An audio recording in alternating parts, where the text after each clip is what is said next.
Here's something wild to think about. Mm-hmm. I want you to picture the greatest empires in human history. The Romans. Right. They ruled for, what, 1,000 years? The British. At their peak, they controlled a quarter of the entire planet. The sun never set, yeah. The Mongols. I mean, they conquered everything from Korea to Poland. A huge swath of the globe. Now look at the United States. None of those ancient powers, not a single one, achieved global dominance as quickly or as completely as America did. It really is a compression of time that's hard to wrap your head around. It is. We went from a handful of starving colonists who, literally didn't know how to farm, to the most powerful nation in human history in less than 250 years. That is under 10 generations. Exactly. Think about it this way. Your great-great-great-great-great-grandmother might have been born in a wooden shack. No electricity, no running water. Just survival mode every single winter. Yeah. Her descendants are walking on the moon. They're carrying supercomputers in their pockets. They're leading an economy worth, $28 trillion. It begs the core question, how did that happen? Yeah. How did this experiment in democracy, which, let's be honest, everyone at the time predicted would fail, become the dominant force on Earth? That is the big question. Yeah. And the answer isn't usually found in the dates and names you memorize for a test. No. It's in the blood, the genius, the luck, the tragedy, and the triumph. Welcome back to Daily New History. Today we are taking on the big one. We are telling the complete story of the United States. Mm-hmm. And when I say complete, I mean we are ignoring the standard starting line. We are going from before the European ships arrived all the way to right now. This is going to be a massive conversation. We are covering 500 years of history. Oh, really is. We've got wars, revolutions, inventions, heroes, villains, and a lot of gray area in between. So grab a drink, get comfortable. We are going to start before the beginning because most American history textbooks start with 1492. Columbus sailed the ocean blue. Yeah. But that is, it's just ridiculous when you actually look at the archaeological record. Right. It essentially erases thousands of years of human context. Totally. Humans have been in North America for at least 15,000 years, and some recent evidence suggests it might be as long as 25,000 years. That's incredible. They crossed the land bridge from Asia during the last ice age, and by the time Europeans stumbled onto the continent, this wasn't an empty wilderness. Not at all. It was a populated, managed landscape. One of the biggest mind benders for me in the research was Cahokia. I think most people have never even heard of it. Cahokia is fascinating. It was a massive urban center located right near present-day St. Louis. Mm-hmm. If you went there around the year 1100, you would have seen a city with a population of maybe 20,000 people. Which, for context, was larger than London was at the same time. Significantly larger. And this wasn't just a village. They built these massive earthen mounds. Monk's Mound is over 100 feet tall and covers more ground than the Great Pyramid of Giza. That is unbelievable. They had a complex social hierarchy with priests, warriors, and farmers. They had a trade network that brought copper for the Great Lakes and shells from the Gulf of Mexico. It just completely challenges that stereotype of Native Americans just living in small nomadic bands. It really does. I mean, in the Southwest, you had the ancestral Puebloans building multi-story cliff dwellings at Mesa Verde. Right. In the Northeast, you had the Iroquois Confederacy, the Haudenosaunee, which developed this really sophisticated democratic political system involving checks and balances. And some scholars honestly believe that the Iroquois Great Law of Peace actually influenced the framers of the U.S. Constitution. They do. But the scale of the population is what really changes the narrative. Yeah. Estimates vary, but there were probably 5 to 15 million people living north of the Rio Grande before Columbus. 5 to 15 million. And then the catastrophe happened. The Great Dot. We really can't overstate how devastating this was. It's the closest thing to an apocalypse in human history. I mean, that's what it was. The Europeans brought diseases, smallpox, measles, influenza, that the native populations had absolutely no immunity to. None. It wasn't just a sickness, it was a demographic collapse. The mortality rate is estimated at 90% within the first century of contact. 90%. It's almost impossible to visualize that kind of loss. You can't. That's 9 out of every 10 people gone. It collapsed. Civilizations, cities were abandoned, entire oral histories, medical knowledge and technologies were lost. Look gone. So when the English colonists finally arrived in the 1600s, They looked around and saw what they thought was virgin wilderness or empty land waiting to be settled. Right. They didn't realize they were walking through a graveyard of civilizations that had just collapsed decades earlier. That misconception really shaped the myth of the frontier, this idea that the land was free for the taking. Oh, absolutely. But let's talk about those first English colonists. Because if you think they were noble heroes stepping off the boat with a grand plan for democracy, you are very mistaken. Oh, absolutely. Let's look at Jamestown, 1607.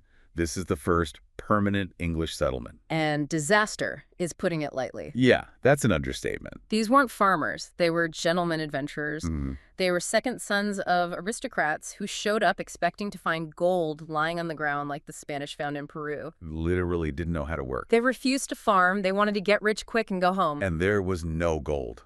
Just swamps, malaria, and the powerful Powhatan Confederacy, who were, understandably not thrilled about these intruders. Not at all. Then came the winter of 1609, the starving time. The archaeology on this is just gruesome. It is. The population dropped from about 500 down to 60. They ate horses, they ate rats, they ate shoe leather. And we have forensic evidence now, specifically a skull of a young girl, the archaeologist, named Jane, that proves they resorted to cannibalism. Wow. That is how close the American experiment came to ending before it even really started. And what saved them wasn't gold. It was a leaf. Tobacco. John Rolfe. He figured out how to grow a strain of tobacco that the English were addicted to. Mm-hmm. Suddenly, Virginia had a cash crop. It was green gold. But tobacco is incredibly labor-intensive. It is. It destroys the soil, so you need more land, and you need a massive workforce. And that economic reality brings us to the year 1619. This is such a pivotal year. It's really the moment the central paradox of America is born. It really is. Yep. In 1619, two things happen in Virginia. Yeah. First, a ship called the White Lion arrives carrying about 20 enslaved Africans. Mm-hmm. They are traded for supplies. This marks the beginning of the system of chattel slavery in English North America. But in that exact same year, just a few miles away, the House of Burgesses meets for the first time. Which is the beginning of representative democracy in the colonies. Exactly. So in the exact same year, on the exact same soil, you plant the seed of democracy and the seed of slavery. Those two vines grow together, twisted around each other, for the next 400 years. You cannot understand American history without understanding that tension. You just can't. Meanwhile, up north, you have a totally different vibe. The Pilgrims arrive in 1620, followed by the Puritans in 1630. They aren't looking for gold. They're looking for God. Right. Or specifically, the freedom to worship God their way. The Pilgrims signed the Mayflower Compact before they even get off the boat. Which is this radical idea. It is. We are going to make our own rules. It's a civil body politic. And then the Puritans show up with John Winthrop, who gives that famous sermon on the Arbella about being a city upon a hill. That phrase is the origin of American exceptionalism. The idea that the world is watching us, that we have a special destiny to be a model of Christian charity. But we have to be honest, the Puritans were not tolerant in the modern sense. Not at all. Not even close. They came for religious freedom for themselves, Yes. not for anyone else. They banished dissenters like Roger Williams and Anne Hutchinson. Wow. They executed Quakers just for entering the colony. And of course, the Salem witch trials in 1692, where paranoia and social friction led to 20 executions. A very dark chapter. It really shows the danger of mixing church and state so tightly. Mm-hmm. So by the mid-1700s, you have these distinct regions developing. The plantation south, built on cash crops and enslaved labor. The commercial north, built on shipping, fishing, and small farms. They are growing apart culturally, but politically, they are all still proud British subjects. Right. And that's the thing people forget. In 1750, George Washington wasn't dreaming of a republic. No. He was desperate for a commission in the British Army. He wore the red coat. He drank tea. He toasted the king. So how do we get from God Save the King to a revolution in just 20 years? At the blink of an eye. It is. It's such a short period of time. It starts with a war. The French and Indian War, or the 7 Years' War as it was known globally. It was effectively the First World War. It was fought in Europe, India, and North America. All over. Britain won, and they kicked France out of North America. But wars are incredibly expensive. Oh, yeah. Britain was broke. And the British Parliament looked at the colonies and said, hey, we just spent a fortune defending you from the French. You should chip in. Which, on paper, sounds like logical accounting. It does. We secured your borders, pay your share. But to the colonists, it was tyranny.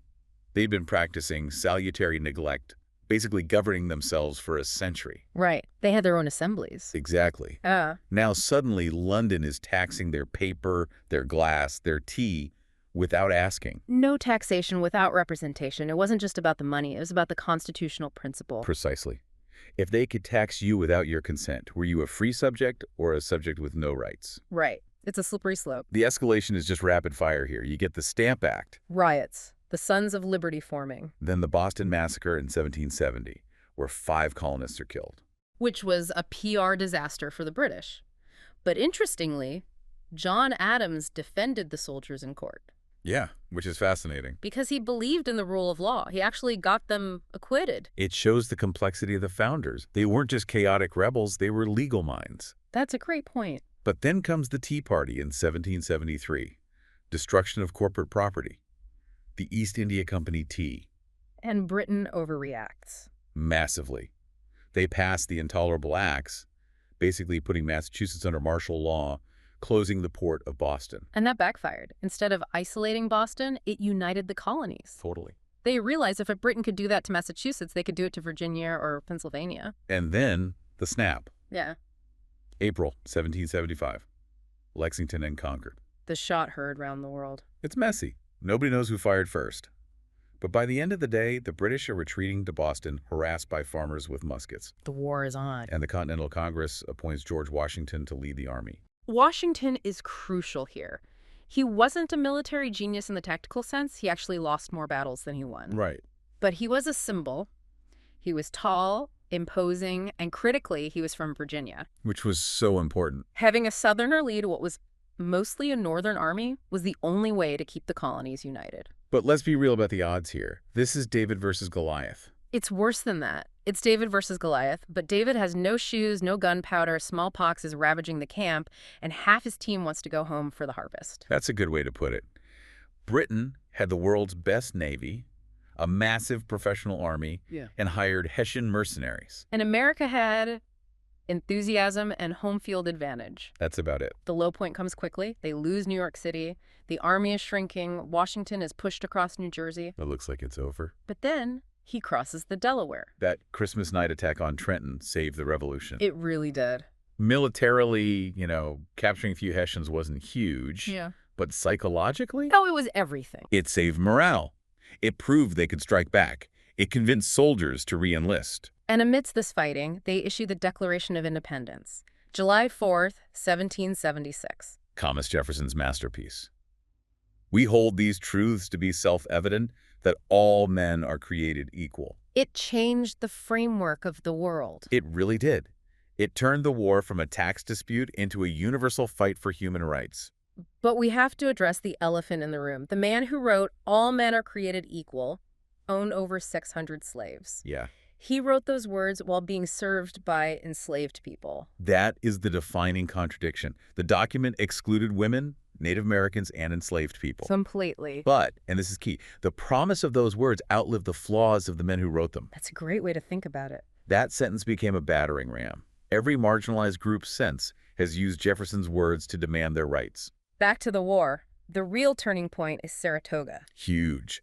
The Americans capture an entire British army under General Burgoyne. The whole army. This convinces the French that the Americans might actually win.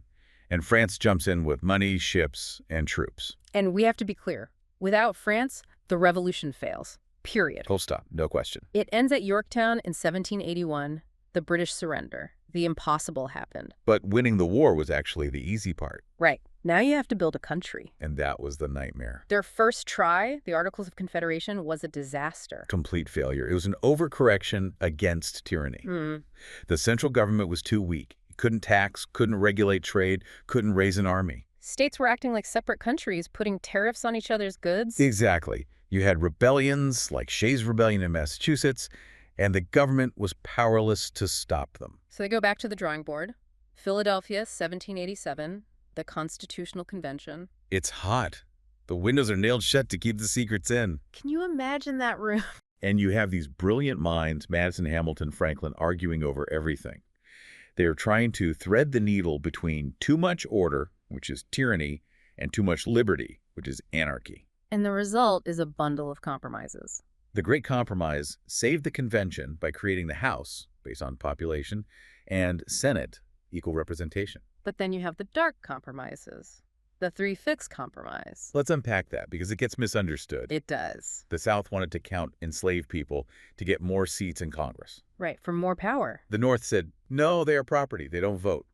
The compromise was to count them as 3/5 of a person for representation. And it wasn't just insulting, it was politically disastrous. It was. It gave the slave tower dominance in the federal government. For the next 60 years, Southern slaveholders controlled the presidency, the speakership, and the Supreme Court, largely because of those extra phantom votes. It's a deal with the devil that haunts the country for decades. But they also added the Bill of Rights to get it ratified. Which was essential. The Anti-Federalists were terrified of this new central power. And rightly so. The Bill of Rights, freedom of speech, religion, the press, due process, was the insurance policy. So we have a constitution. We have a President Washington. Who sets the ultimate precedent by stepping down after 2 terms. Peaceful transfer of power. Which was revolutionary. Kings don't retire. No. They die or get overthrown. Washington walking away was the moment the world realized this might actually work. Now we enter the 1800s, and the country just explodes in size. The Louisiana Purchase in 1803. Thomas Jefferson buys the middle of the continent from Napoleon for 4 cents an acre. 4 cents an acre. That is the best real estate deal in history. It has to be. It doubled the size of the U.S. overnight. But why did Napoleon sell? Because of the Haitian Revolution. Enslaved people in Haiti rose up and defeated the French army. Right? Napoleon lost his base in the Caribbean, needed cash for wars in Europe, so he dumped North America. So in a way, African freedom fighters in Haiti actually facilitated American expansion. Wow, I never thought of it that way. But as we expand, the cost is horrific. Yeah. We have to talk about the Native Americans. We do. This is the era of the Indian Removal Act, the Trail of Tears in the 1830s. The U.S. government, led by Andrew Jackson, forcibly displaced the Cherokee, Creek, Choctaw, Chickasaw, and Seminole from their ancestral homes to Oklahoma. And the Cherokee fought it legally. They went to the Supreme Court. And they won. In Worcester v. Georgia, the court said the Cherokee were a sovereign nation. But Jackson reportedly said John Marshall has made his decision. Now let him enforce it. He just ignored the Supreme Court. He ignored the law and sent the army. Thousands died on the march. It was state-sponsored ethnic cleansing. And simultaneously, you have the destruction of the buffalo. Deliberate destruction. The army realized that as long as the buffalo roamed, the Plains Indians could remain independent. So they encouraged the slaughter. Millions of animals killed, their skulls piled in mountains, just to starve the population into submission. It's just brutal. All under the banner of manifest destiny, this belief that God wanted America to span from ocean to ocean. And that belief leads us into a war with Mexico. In the 1840s, President Polk explicitly wanted California. We annexed Texas, provoked a border dispute, and went to war. We won, and we took the entire Southwest California, Arizona, New Mexico, Nevada, Utah. And then almost immediately gold is found in California. The gold rush of 1849 accelerated everything. It brought hundreds of thousands of people west. But here's the problem. Every time the country got bigger, the argument got louder. Will this new land be slave or free? Exactly. You can't compromise on that forever. They tried the Missouri Compromise, the Compromise of 1850. The road ran out. By 1860, the nation is split. You have an industrial North relying on free labor and a distinct Southern society entirely structured around slavery. The Civil War. This crisis. Let's be unequivocal here. The cause was slavery. Full stop. People try to argue states' rights, but the question is states' right to do what? The Southern states, in their own declarations of secession, explicitly cited the defense of slavery as the reason. They wrote it down. The Vice President of the Confederacy gave a speech, the Cornerstone speech, where he said the cornerstone of their new government was the great truth that the Negro is not equal to the white man. When Abraham Lincoln was elected, a man they believed would threaten that system, they seceded. And the war begins. The numbers are staggering. They really are. 620,000 dead. That's about 2% of the population.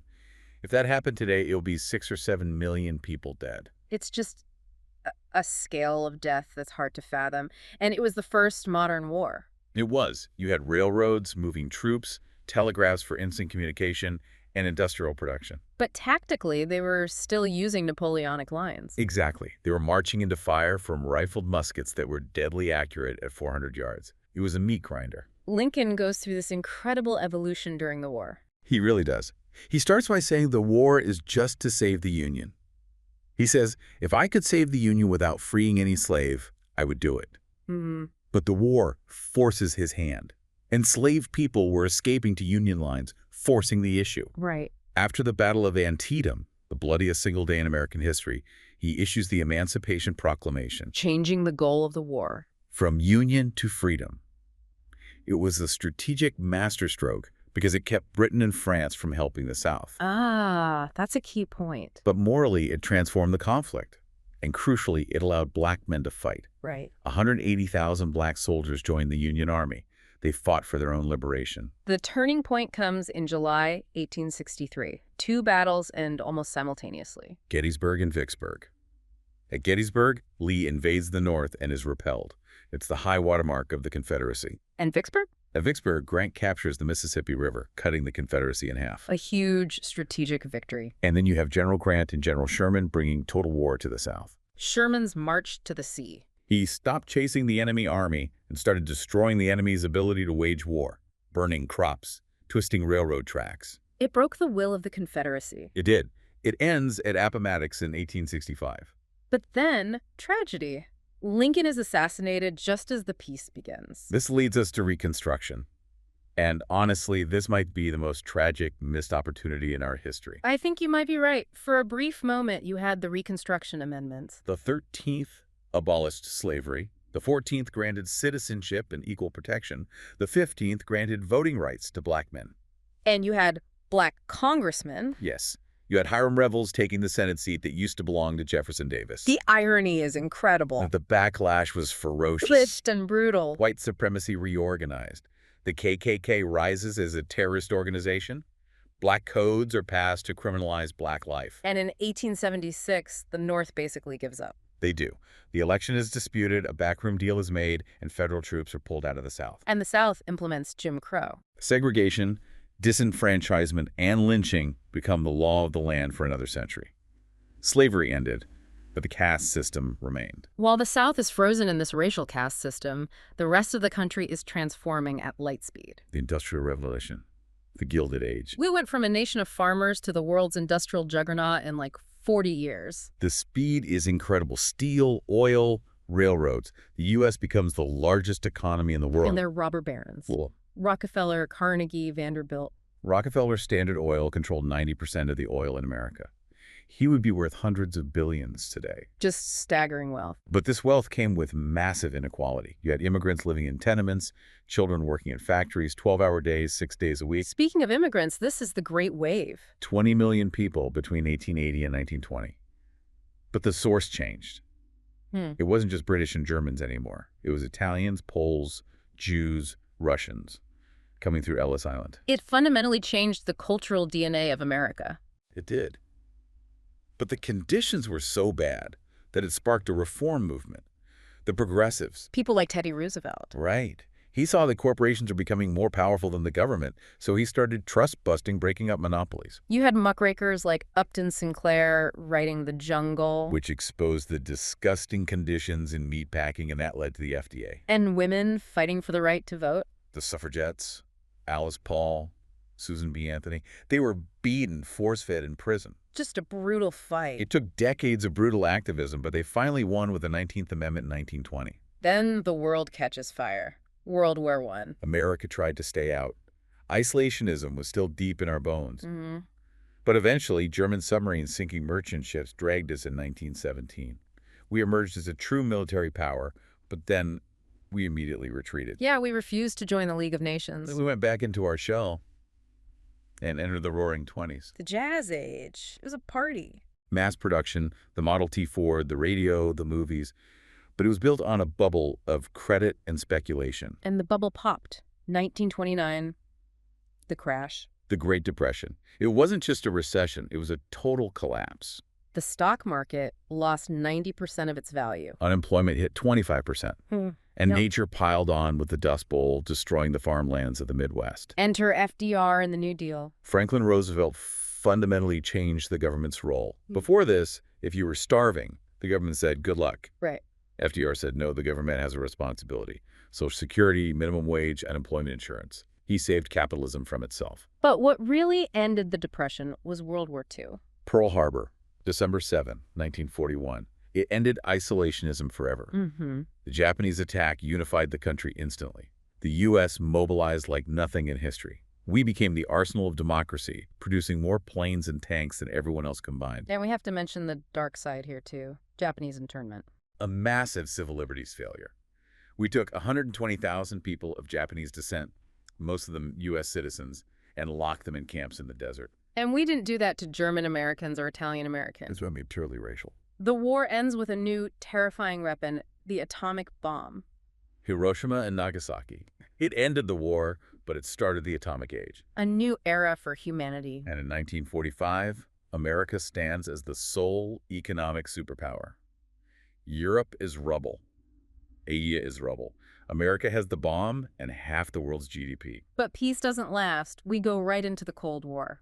An ideological struggle against the Soviet Union. Capitalism versus communism. We never fought directly. But we fought everywhere else. Korea, Vietnam, coups in Latin America. It was the era of containment. But while we were staring down the Soviets, there is a revolution happening at home. The civil rights movement. You cannot talk about American freedom without talking about this.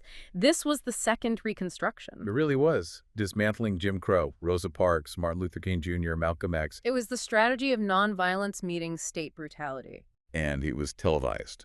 That's key. So important. When Americans saw police dogs attacking children in Birmingham, or state troopers beating marchers on the Edmund Pettus Bridge in Selma, it shocked the conscience of the nation. It forced the government to act. It did. The Civil Rights Act of 1964 and the Voting Rights Act of 1965 broke the legal back of segregation. But then the 60s get really turbulent. Well, Vietnam. a quagmire. We went in to stop communism, but we got stuck in a guerrilla war we didn't understand. The draft, the protests, the lying by the government. Then you have the assassinations, JFK, MLK, Bobby Kennedy. It felt like the country was coming apart at the seams. And Watergate destroyed people's trust in government. Nixon resigning. It confirmed everyone's worst suspicions. Right. But then, fast forward to the end of the 80s.